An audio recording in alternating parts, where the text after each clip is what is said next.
Hello and welcome to a new episode of Lowdown. Today I'm absolutely delighted to be joined by football finance expert KIERAN MAGUIRE. KIERAN, welcome to the show. Thanks very much for the invite, Connor. Should be fun. KIERAN, where did this love for football and finance begin? Well, it started with a love of football. Yeah, I've been football crazy since I was that high. And I started teaching in the 80s and I've just been teaching ever since. And I always found that if I used Manchester United or Liverpool or Chelsea to explain something to my students, they tended to take a lot more interest in it than if I was talking about Mercedes-Benz or Marks and Spencer's or some dull corporates. So I've always tried to incorporate football into it. And then in 2005, when the Glazers took over at Manchester United, I just happened to be doing a day's teaching at the banks who were advising the Glazers. And about 2:00 in the afternoon, when the New York Stock Exchange opens, all the doors were shuttered, and these 4 huge big bouncers went on the front door. And I said, what's going on here, guys? And said, there's a deal going through. We've been advising the Glazer family to take over Manchester United. I said, you're kidding? Yeah. So it was, and then the BBC phoned up my university and said, can somebody explain what's going on? And I said, we've got this guy with a big mouth who just talks about football all the time. So use him. So that they phoned me up, and then it sort of snowballed by itself, because you then get asked to do another show and another. And provided you don't mess up, you just get on a list of people who they like to talk to. And it started off with just the BBC, then it went to the other TV channels, and then University of Liverpool, they wanted somebody to teach just football finance. But I was there, my hand was up. I'll do it, and it's just sort of been sliding doors moments. But I'll be honest, I do enjoy it. It's part of it's my job and part of it's a hobby. And it's only today you've hit the pinnacle of your career, appearing on the Lowdown podcast. Absolutely. So the only way is down.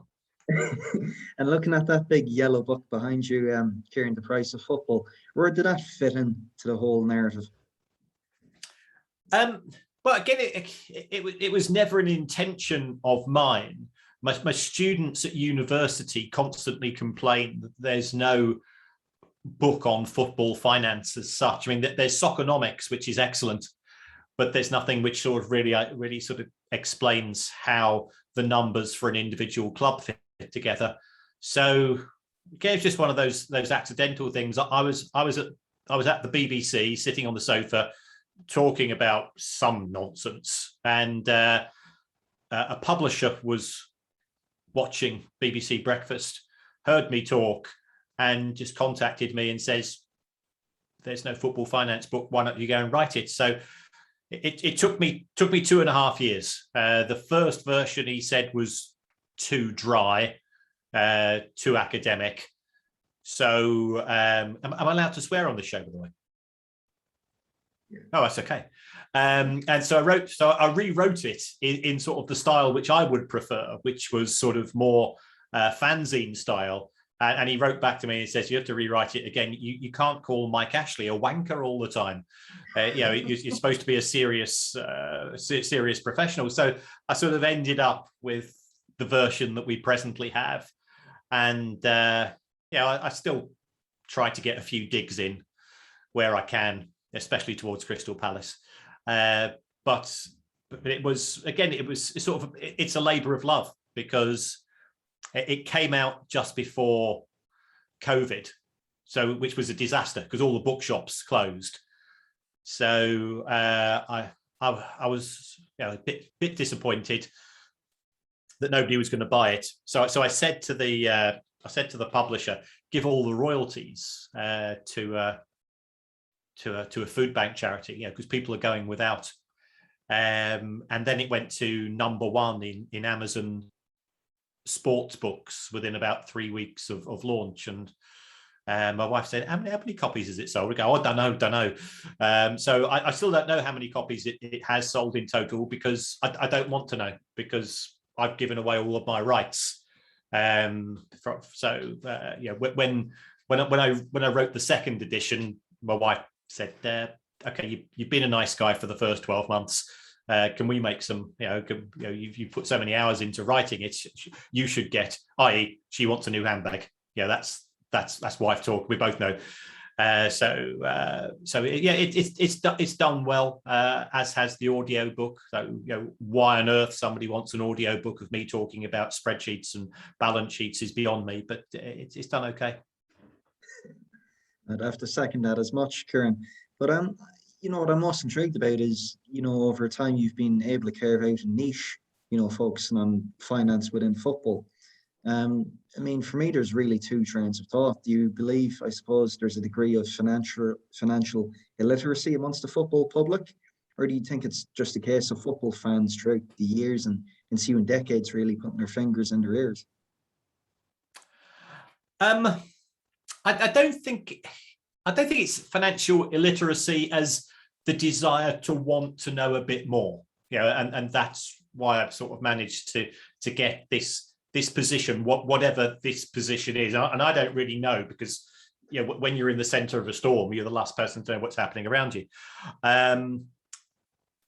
There's been a lot of thoughts amongst the football population, especially amongst fans, that money has ruined the game. Money certainly changed the game. And what I've tried to do is to be as objective and as neutral as I can. It's improved some aspects of the sport. It is far more cosmopolitan. It's far more diverse than it used to be, and I think that's got to be welcomed. At the same time, it does make you feel a little bit tawdry at times, in respect of the numbers that are going round and the behaviour of owners. I have no issue with footballers earning big money, because they're in the entertainment industry. People in Formula One, people in tennis. You look at American sports, so you look at people in the entertainment industry, who all earn huge sums. Because if they're good at singing or telling jokes or being an actor, they can earn a lot of money. So why shouldn't a footballer? But the behaviour of owners, especially with Super League and Project Big Picture, just made me feel very ashamed of the game at times. And within the grand scheme of things, do you think, Kieran, COVID was the dam necessarily, or do you think it was the last domino of a lineage of dominoes to fall, which led to essential, it led to, we've seen the lower leagues in the UK, the havoc which it caused. And, that's not to say about the ownership rules and whatnot, but getting back to what I said, was COVID the dam, or was it just the final domino to fall? I think COVID was just a convenient excuse. In terms of the dam, no clubs have actually gone bust since COVID. We've and for all of the concentration of wealth within the Premier League, the Premier League has lent money or given grants to clubs in the lower leagues, without which those clubs would be gone out of business. So it could have been. Certainly it hasn't helped, and I'm slightly twitchy that a lot of fans have now thought, they think we're through COVID, and we're not. We could easily have another lockdown this winter, and they think that the football industry is through COVID, and it's not. It's simply got slightly different debts, slightly bigger sums owed to people, and so on. But it was certainly from the elite club's perspective, it was an opportunity for them to cash in on their existing power, because they thought that the other clubs were weak, and they weren't in a position to put up much of a fight.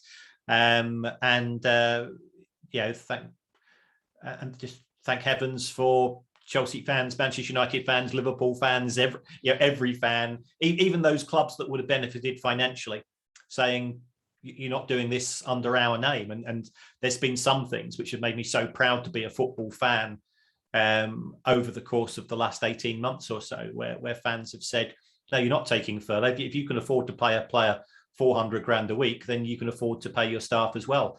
And the pushback and the fact that the clubs have actually caved in does make you realise that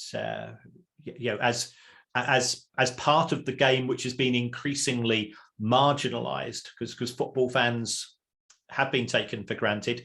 The one time when we actually stood up for ourselves, it worked. If you look at it too, I mean, even it exists within your own club. Tony Bloom, lifelong Brighton fan, and we've seen Matthew Benham at Brentford. I mean, we've seen those two guys, Bloom and Benham, they've done so good. Surely, there can be more and more ethical ownership that goes into the game of football, no? There can be, but some people would say, well, hold on, those two guys, they're both lifelong fans, but they've also made their money from gambling. They've made money on the backs of the misfortune of others. So it's very difficult in football to say who is the perfect owner. Yeah, as far as I'm concerned, Tony Bloom walks on water. Yeah, if I saw him about to be knocked over by a car, I'd jump in front of the car myself, because I owe him that. Should football be viewed through a moral and ethical lens, which is different to any other business?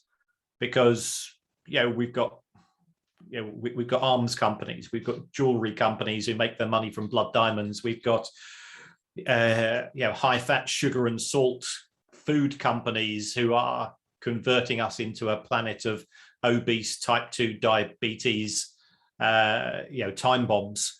And if we don't turn a blind eye to those, why should we be treating football clubs to a higher standard? But we do, and the fact that I'm lucky enough to work in the city of Liverpool. I love the city of Liverpool. I love the people there. I've lived in Manchester half my life as well.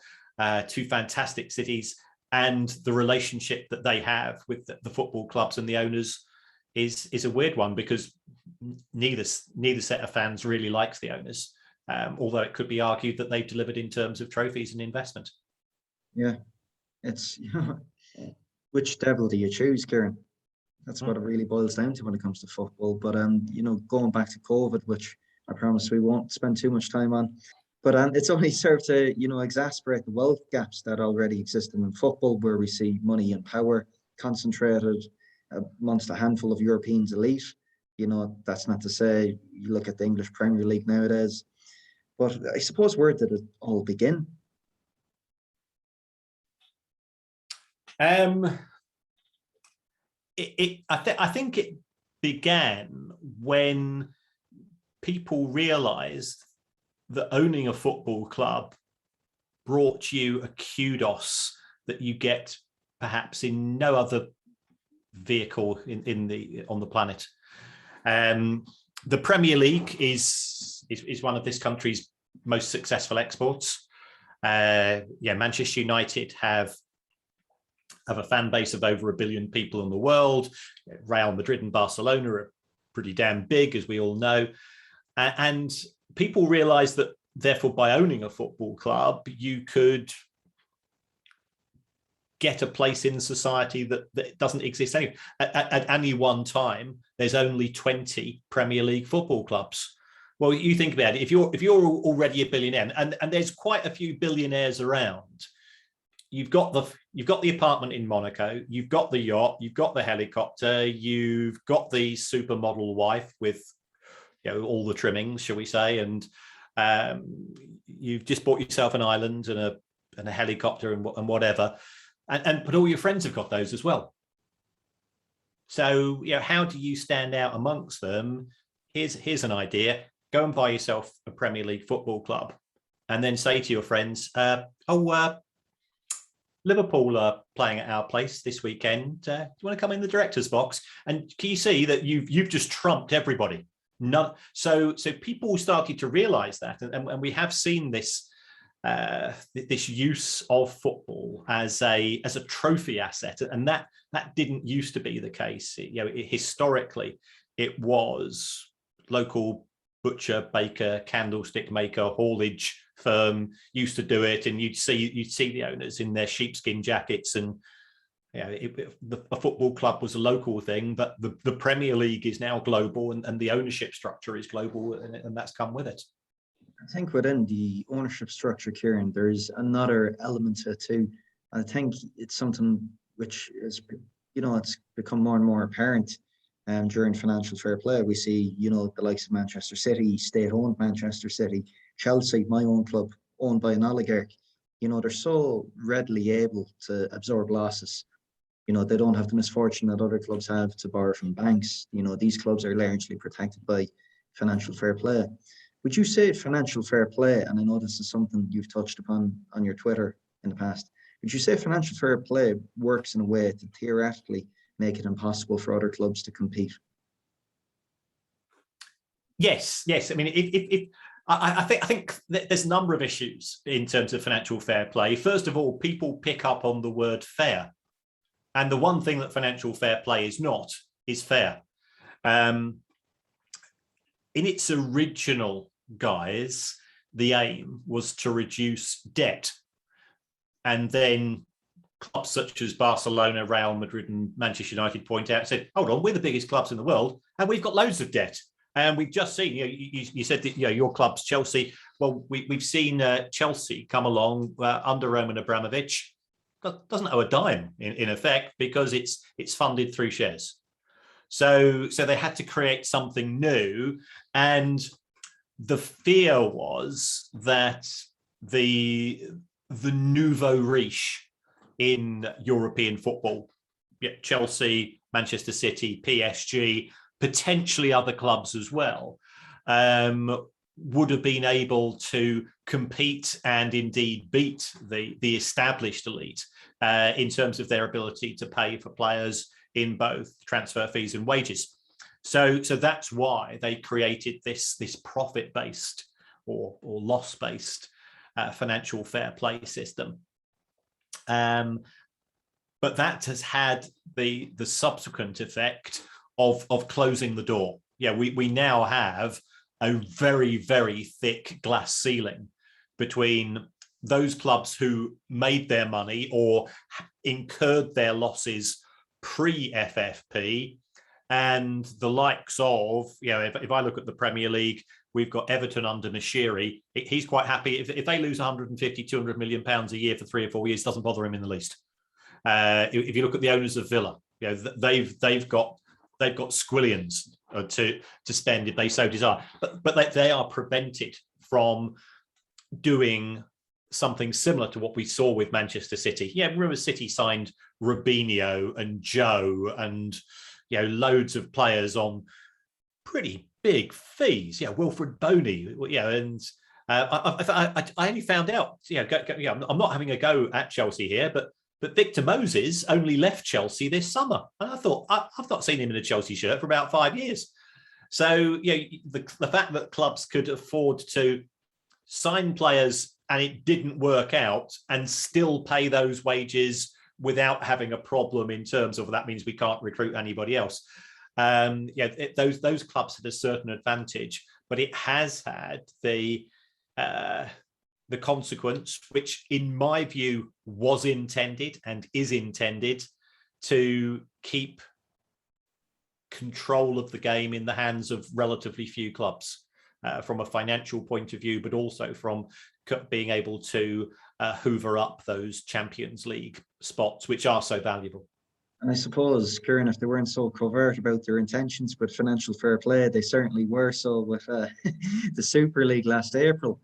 And I must say, in fairness, your book, it was on the last chapter, I believe, predicted the rise of a Super League, where the wealth and all the money and the power would be controlled by a select few, the JP Morgan owned Super League. Would it be stupid to say we're in the clear? Do you envisage a Super League happening in your or mine lifetime? in your lifetime, probably. I've got fewer years on the clock to go. Nice.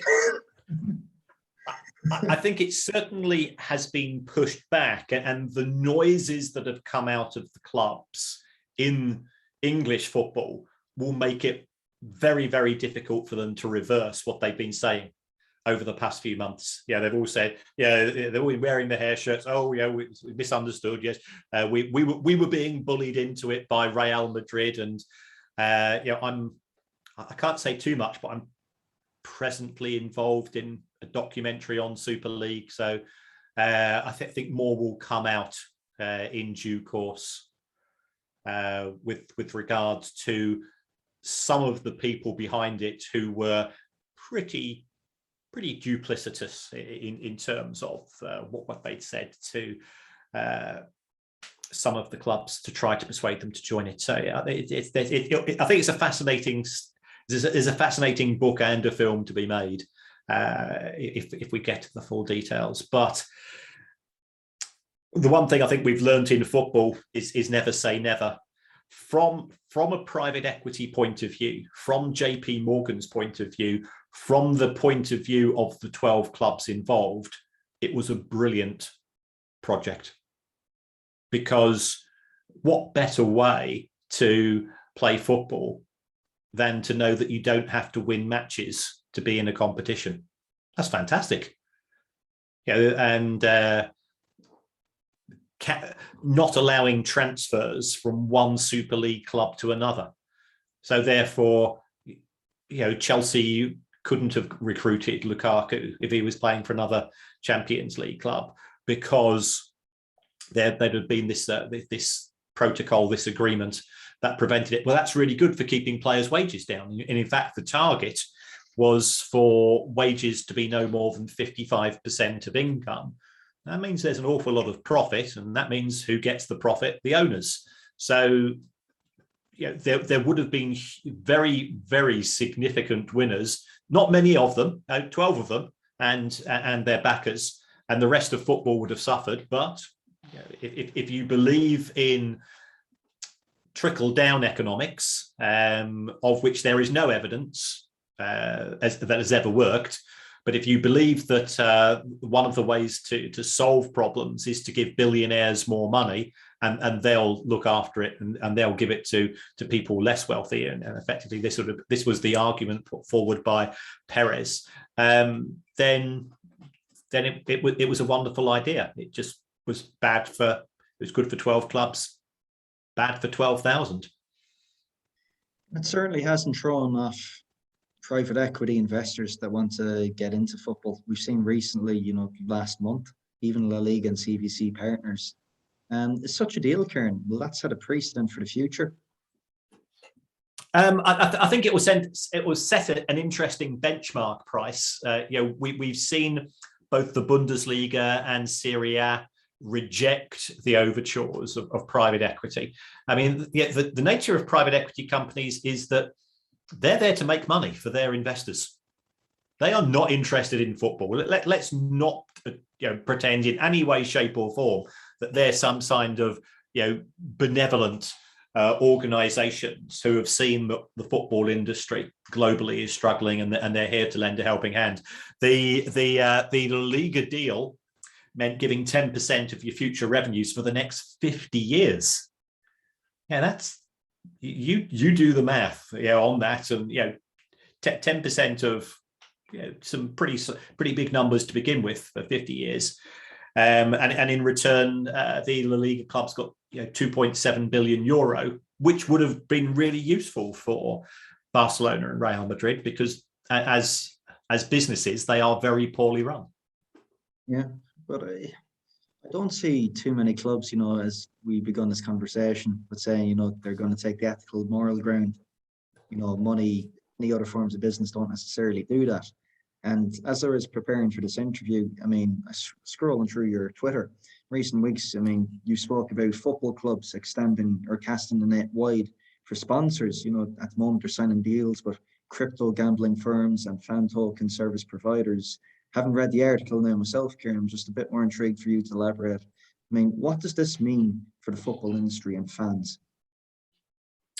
For the football industry, it means that they will take any dollar, provided it's not deemed to be illegal by government. So if you take a look at the 20 sponsors of clubs in the Premier League, not a single one of them makes anything. And that's the world that we've moved from. I'm old enough to remember Liverpool were the first ever sponsored football club by Hitachi, and I remember Liverpool with Crown Paints and so on. But what have we now got? We've got financial institutions, we've got gambling institutions, we've got crypto institutions, we've got a few service companies in the form of airlines, but that's about it. So from a club's point of view, and I actually spoke to a commercial director of a Premier League football club recently and said, what's the score? You know this isn't going to go down well with government. And he said, we're skin. The Premier League had lost an awful lot of money last year. We'll skin, and we will take the highest offer from whoever makes it. And if the government brings in legislation, then it will be tapered. So after 2025, you can't have a crypto sponsor or a gambling sponsor. Until then, it's not illegal, so let's do it. And I guess you can see that perspective, although I know that some clubs have deliberately tried to take a more of an ethical stance. So we saw Everton's relationship with Sport Pacer that deteriorated last year, and they've moved it now into an online second-hand car dealership. So I think clubs are aware that they don't particularly like doing these deals, but they're prepared to. From a fan's point of view, I am concerned. I don't know whether you've seen Southampton's new home shirt, but it's got augmented reality built into it, and it's a bit like Pokemon Go. You can go around and you have to find certain things. And that's okay. If it's genuinely fun, that's fine. But if you then have to start paying more and more to get some of your augmented reality elements to work, then are we pumping the fans for money in a similar way to what we see in computer games, whereby you're unlocking boxes and you might be getting star players and so on. So it's not just football itself, it's everybody connected with football. But my other reservation with regards to the direction it's going into with its new sponsors is that it's an unregulated market. We've just seen the collapse of Football Index. That ought to be a sign. When I see people's Twitter handles which advises me that they are crypto traders, no, they're not.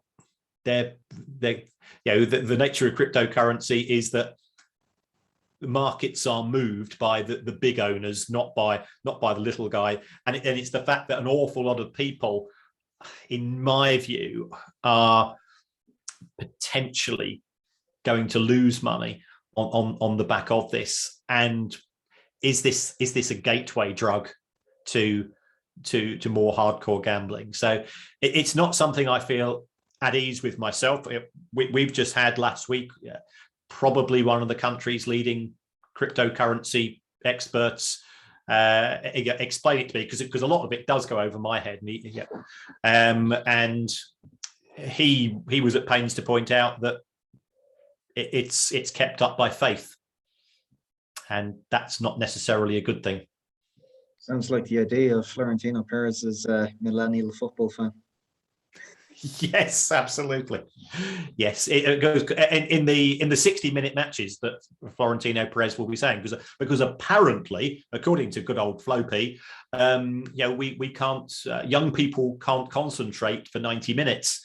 Now, as a parent, having had to get somebody off of Call of Duty, which they've been playing for 6 hours, young people can concentrate, I can assure you. I think that's a conversation for another day. But I mean, I suppose that's something to discuss now, even Kieran. I mean, you say you go on Twitter now and you find football fans handles, they're trading this and that, this player and via cryptocurrency. Maybe Perez was actually onto something right when he spoke about what the future football fan will look like. Maybe he's got just a time difference a bit wrong, but nonetheless, there is something to be taken from it. I heard you on Stephen Houston's podcast earlier on this year, and it was a brilliant conversation.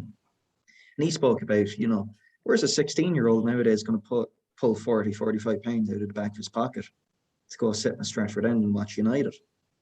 So in a way, the football clubs themselves have a lot to be looked at in terms of their treatment of what are we called again, legacy fans.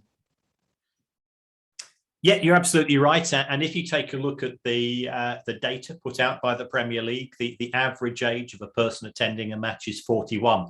Now, I started going. I moved to Brighton when I was 11 and started watching them. And what you did is you caught a bus or you got a lift from a neighbour, and it would cost me, 15, 20 pence. And I remember when it went up to £1. It was outrageous. But yeah, I agree that there are fans being exploited, but it is still possible to watch football for a moderate fee. If you go in the family stands, there are lower ticket prices for under 16s, under 18s, and so on. And I think people are just used to consuming football in a different way. Do people watch it for 90 minutes concentrating on the match? Even I don't do that these days when I'm watching my own team. I'm keeping an eye on Twitter. I'm WhatsApping my friends, and I think it will simply be watched in a different manner. The crowds at the Premier League and also broadly in the Championship are at the highest levels ever. So that there is still an appetite for the game.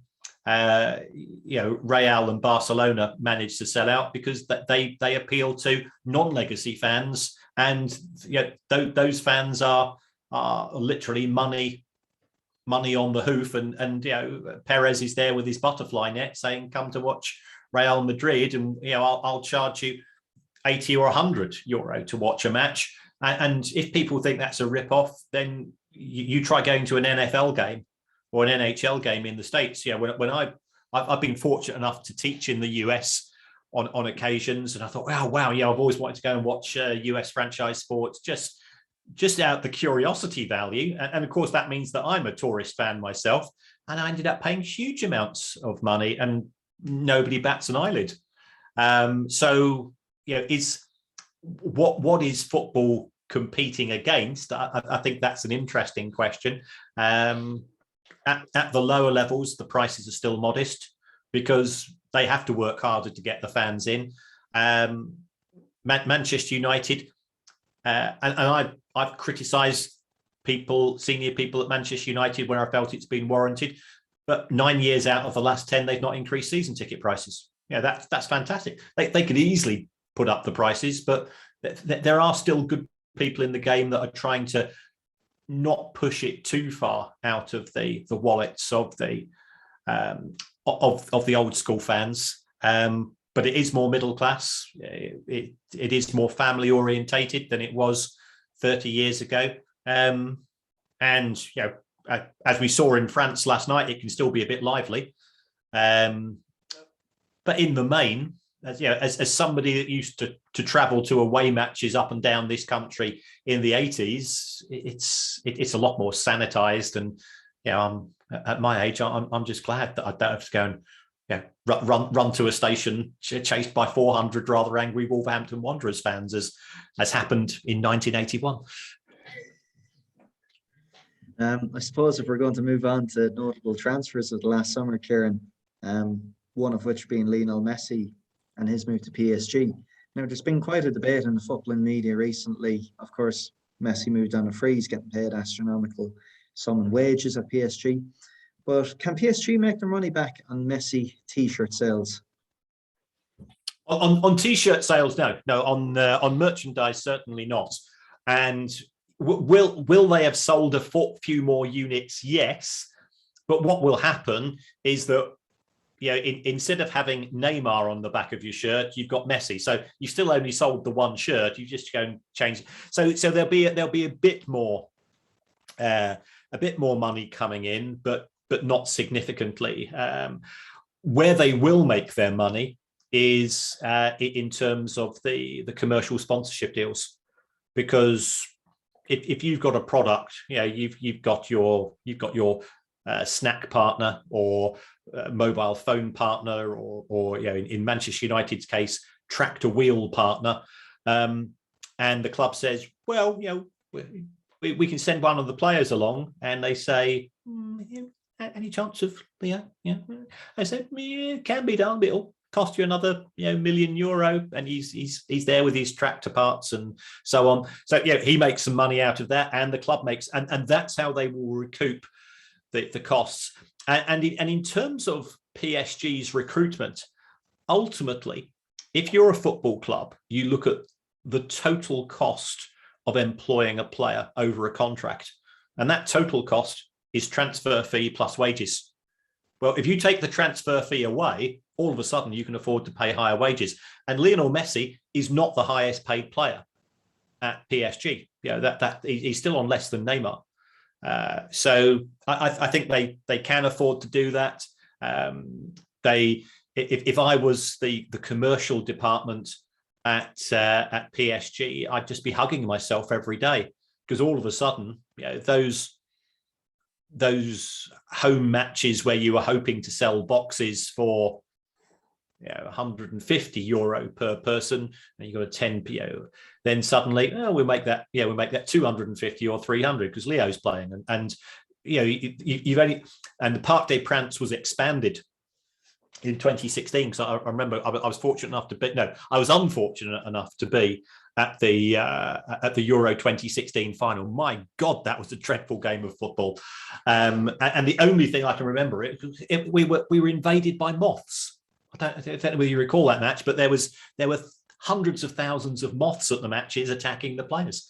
But it's a big stadium. They're planning to make it bigger still. There's lots of boxes. There's lots of hospitality, and from a corporate point of view, what better way to entertain a client if you're if you're an IT firm or a law firm, or say, well, we've got a box at Parc des Princes, and PSG are playing at home, and Lionel Messi's playing. He's the greatest player in the world. He's probably going to be, he's in his, we all know that he's in his last innings when it comes to football. See him whilst you can, and you can name your own price for those boxes now. I think Lionel Messi holding a tractor park, Kieran, certainly is the image everybody needs to see after a torrid 2020. But over the next few seasons, can us football fans be expecting to see anything on the horizon when it comes to any significant changes, when it comes to financial reforms or perhaps ownership in the EFL? I don't think they can afford to put up prices significantly. So I don't think fans should be made to pay for COVID, for the losses incurred. So I think that's a positive. The EFL has made some progress. I think it's reasonably well known that I don't have a very good relationship with the EFL. Now, there's no reason why they should. At the end of the day, I'm a no-mark teacher. I know my place, but I seem to have upset them on quite a few occasions. But I've also praised them when I think they've done some good things. We've seen a few changes of ownership which have been rejected for the right reasons, and existing owners booted out for the right reasons. So that's a step forward. We do have the fan-led review of football that has the opportunity to make progress, but it won't be a cure-all. So I don't envisage huge changes. It's still 11 versus 11, 45 minutes. And the referee is a wanker when he doesn't award us a penalty. So that's the position that I think will be maintained. I think the gaps between divisions will grow. Wages in the lower leagues, I can't see much growth opportunity there. At the lower part of the Premier League, I would say the same. at the higher level. But I think potentially it could go up though. So the gaps between the elite and the non-elite are likely to expand. Florentino Perez might have something to say about 90-minute games of football, Kieran. Finally, to end, Kieran, it's been an absolutely fascinating discussion and wonderful insight into the finances behind the football industry. But considering you're someone who's merged, I suppose, your two passions, football and finance, I mean, would you have any advice for people willing to explore their own niche or cultivate it within the football industry? My advice would be, try to be as honest as you can. Try to be as objective and neutral. You know, I have a lot of contact with Rangers and Celtic fans who think I'm both. They all think I'm biased against their club, and then you tend to know that you're probably doing something right. You know, I talk a lot to Newcastle fans, and I say, well, Mike Ashley's certainly not the best owner, but he's not actually the worst owner in football. So try, if you want to get some sort of position, you know, even if it's, you know, mine, which is, you know, effectively an online role, put out stuff which has value.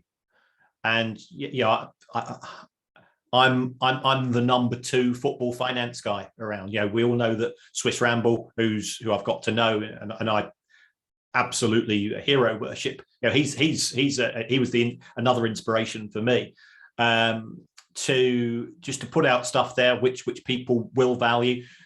You can do it by yourself. You know, I started off, you know, the normal route, which was Twitter, blog. Now I've got the podcast and the book, and you know, I sort of work vaguely, you know, with, not for the media, but with people from the media. So it can be done, and keep it simple. You know, I'm an academic, but as far as I'm concerned, I'm first and foremost a football fan who goes down the pub, and if I can explain things to my mates down the pub, then I can explain them to a broader audience, and that's always the approach that I've taken. Football industry itself, very, very small industry. It's who you know a lot of the time, but there are, you know, there's an ever expanding media presence. You can come up with something niche, such as, you know, Arsenal Fans TV. You know, why do we watch it? We watch it only when Arsenal lose. If you look at the ratings, you know, the number of viewers when they win, when they lose, fans from all the other clubs pile in just to watch grown men cry, and there's something fascinating about that. But yeah, there are courses available. There's an awful lot of people enrolling on those courses. There's not more jobs in the world of football, so I'd be cautious before you part with your wallet with regards to them. You know, and I'm part of that industry. Yeah, I teach on a football MBA course at the University of Liverpool, and I've seen the industry expand. You know, in the relatively few years since I've been there. Brilliant, terrific advice. Kieran, it's been an absolute pleasure having you on. I'll be sure to attach the book, the blog, and the podcast below. Well, thanks very much, Connor. It's been an absolute pleasure having a chat, and I think it's going to be a pretty damn good season for Chelsea. Yeah, they are the European champions, and they've started the season looking pretty frighteningly efficient, aren't they? Fingers crossed, yes. Judging by the reactions of Arsenal Fan TV last night, I think we're in for a good season. Yes. All the best. Cheers now.